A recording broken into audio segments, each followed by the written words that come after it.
सास बनने की ट्रेनिंग।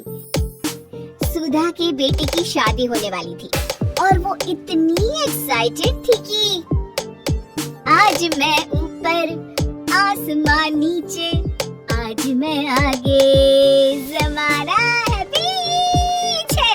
अरे हाँ भाग्यवान, तू सबसे आगे ही है। लेकिन हुआ क्या है? सास बनने वाली हूँ मैं। अरे घर में एक नया सदस्य आ जाएगा, कितना अच्छा लगेगा ना। आप और राहुल तो ऑफिस चले जाते थे और मैं पागल की तरह घर में अकेली। अब तो मेरा साथ देने वाली आ रही है इस घर में। बहुत बहुत बहुत खुश हूँ मैं। ओहो ठीक है बेगम, लेकिन अपनी खुशी को लगाम लगा कर रखो। क्या पता कैसी आए, तुम्हारा साथ देने वाली आए या फिर ऐसी आ जाए जो तुम्हारी शक्ल देखना भी पसंद ना करती हो। ऐसा क्यों बोल रहे हैं जी? शुभ नहीं बोल सकते तो अशुभ तो ना बोले। अच्छा जल्दी से तैयार हो जाओ, चांदनी चौक जाना है शादी की शॉपिंग के लिए। हाँ, थोड़ी सुबह तो हो जाने दो, दुकानें बाजार खुल तो जाए। तुम सच में ना पागल हो गई हो बहू के आने की खुशी में। बेटा माँ की हरकतें देख रहा था। वो सारी बात फोन पर अपनी होने वाली बीवी राशि को बताता है। फिर पता है क्या हुआ? माँ ना सुबह 6 बजे ही पापा को चांदनी चौक जाने को कहने लगी। दूसरी तरफ राशि कहती है, अरे वाह, ये तो बहुत अच्छी बात है ना। सास इतना सोचने वाली मिल रही है, और क्या चाहिए। मैंने भी सोचा है मम्मी जी के साथ बहुत प्यार से रहूंगी, उनका ख्याल रखूंगी और प्यार करूंगी। राहुल भी खुश था, लेकिन बाजार में सुधा जी और उनके पति को एक अजीब सी दुकान दिखती है जिसके बाहर लिखा होता है, हमारे यहाँ सास बनने की ट्रेनिंग दी जाती है। ये देखिए जरा, लग रहा है आजकल के लोगों को कोई काम नहीं है। अरे सास बनने की भी ट्रेनिंग होती है क्या? दुकान के सामने एक पिंजरा था, उसमें एक तोता बंद था।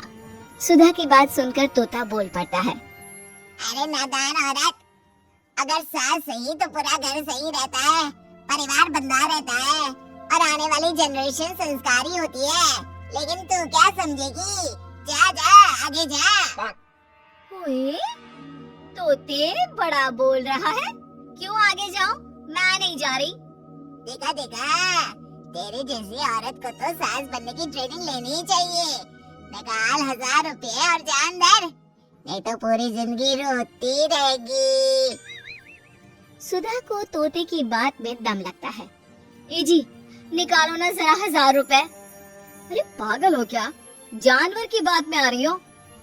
किस पागल आदमी की सुन रही हो, जिसे ये भी नहीं पता कि तोता जानवर नहीं पक्षी होता है।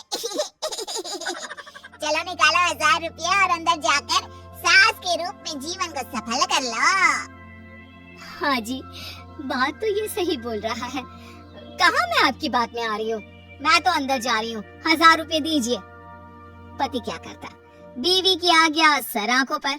लेकिन जैसे ही सुधा अंदर जाती है, सामने कई औरतें पहले से ही बैठी होती हैं। मेरी पहली बहू के वक्त मैंने इतना नहीं सोचा था, और आज वो मेरे सर पर चढ़कर नाचती है। गुरुजी, कोई उपाय बताए।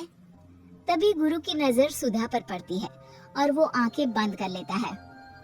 तो पहले भी मेरी दुकान के सामने से होकर गई थी ना, तब क्यों नहीं आई? औरत जो कि गुरु के साथ मिली हुई थी।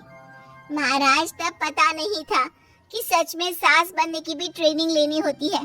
लगा था घर में कोई सदस्य आ रहा है जो सारा दिन मेरे साथ रहेगी, लेकिन ऐसा तो कुछ भी नहीं हुआ गुरुजी। चल फिर पैकेज लेकर 20,000 वाला कल से आ जाना। जी महाराज, गुरुजी की जय हो। वो औरत भी सुधा को देखती है और कहती है, सही जगह आई हो बहन।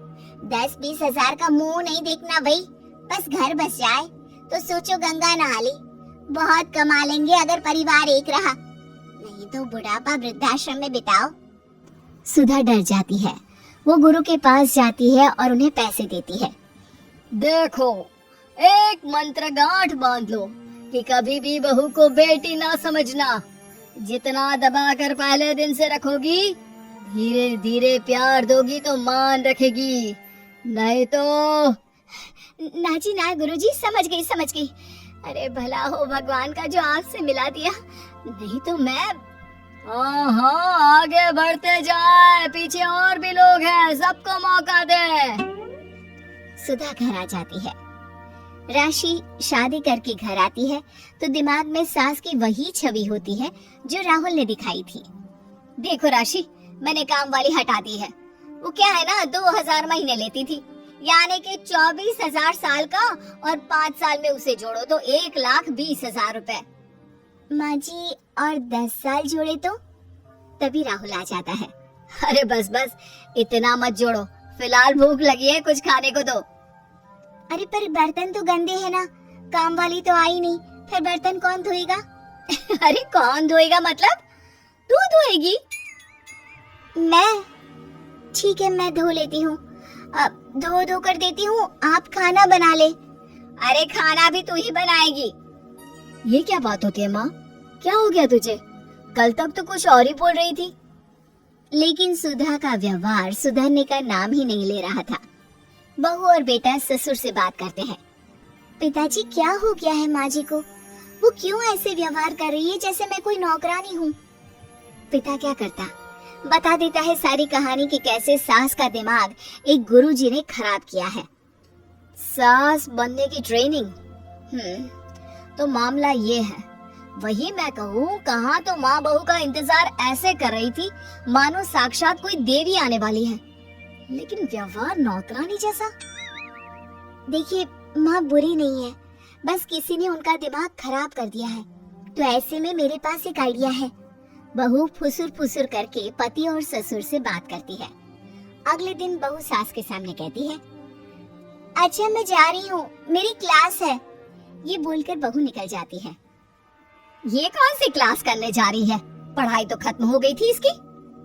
अरे माँ, दरअसल वो ये सोच कर आई थी कि तुम माँ जैसी होगी, लेकिन यहाँ तुम तो तुर्रम खां बन गई हो। तो वो किसी बहू बनने की ट्रेनिंग वाली क्लास में गई है। ये बोलकर बेटा बाप की ओर देखता है और आंख मार देता है। हाँ हाँ, वो तो तुम्हारी माँ ने भी सास बनने की ट्रेनिंग ली है बेटा। पहले का जमाना और था भाई, कि भोले मन से रिश्ते शुरू किए जाते थे। अब तो नई लड़की घर आते ही नौकरानी हटा देते हैं। बताओ, पिछले 25 साल से वो नौकरानी काम कर रही थी, तब तो कोई हिसाब किताब नहीं हुआ। अरे पापा, आप भी माँ को बोल रहे हैं? अरे माना, वो माँ समझ कर आई, घर में खुशहाली रखने के लिए हमेशा आप लोगों के साथ उठती बैठती, माँ को कभी जवाब नहीं दिया। लेकिन माँ की क्या गलती? अरे दादी ने भी तो ऐसा ही किया होगा ना माँ के साथ, तभी तो माँ अपनी बहू के साथ ऐसा कर रही है। नहीं नहीं, वो तो बहुत अच्छी थी।